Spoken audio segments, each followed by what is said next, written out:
Mr. Yusuf, you are sounding really optimistic that the banks will achieve this target. But in case they don't, what next for them? And what will be the impact of this on the banking system, especially as you have mentioned that they can also apply for a lower tier license? What do you think will be the impact of all of this if they don't achieve this process? No, I'm optimistic that there should not be any major issue, given the fact that there are options. Option one is that they should raise the capital. They can raise it within their shareholders. They can raise it with public offers. They can raise it getting foreign investors. That is one option. The second option is that if you don't have the capacity to raise the capital, you can merge. So you have options of mergers. You have options of acquisition. Bigger banks can acquire the smaller ones. And if you don't want to merge, you have the option of downgrading your license. If you are a national bank, you can go down to being a regional bank. So if you look at all these options, any serious bank, any serious management or owners of banks should be able to settle for one of these options.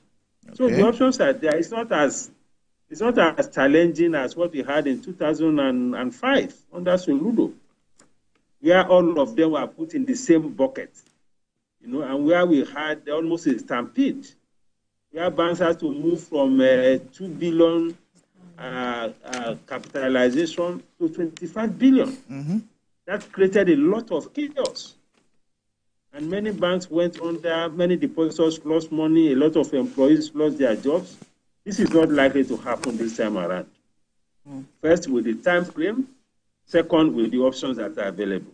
So I don't have any much fears. Okay, looking at what you have just mentioned, the last recapitalization happened in 2005 with 89 banks, and it was reduced to 24 banks with the mergers and acquisition and all of that. But between then and now, how resilient has our banking sector been over time? No, they have been resilient. They have been very resilient until we had this Heritage Bank issue. For a very long time, no bank went under. Even though the central bank, especially under MFLA, for banks that were sick, there were structures, to take them over, to ensure that depositors don't lose their money. So that is how we came about what they call the bridge banks. Polaris, I think, Keystone, and I think quite a number of them got some support from the central bank to ensure that they remain afloat. AMCON also plays some role in that.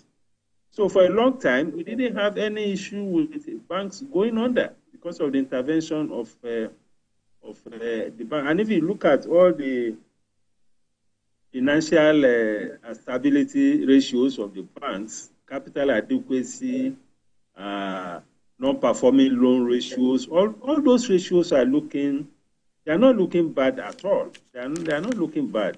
I mean, these are ratios that you use to determine the soundness of the financial system.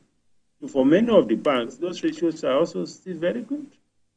So I think our banks have been generally resilient, and where there are weaknesses, the regulatory agencies were able to come in to manage those challenges so that no bank went under over the last 1 decade until we had this incidence of a Heritage Bank.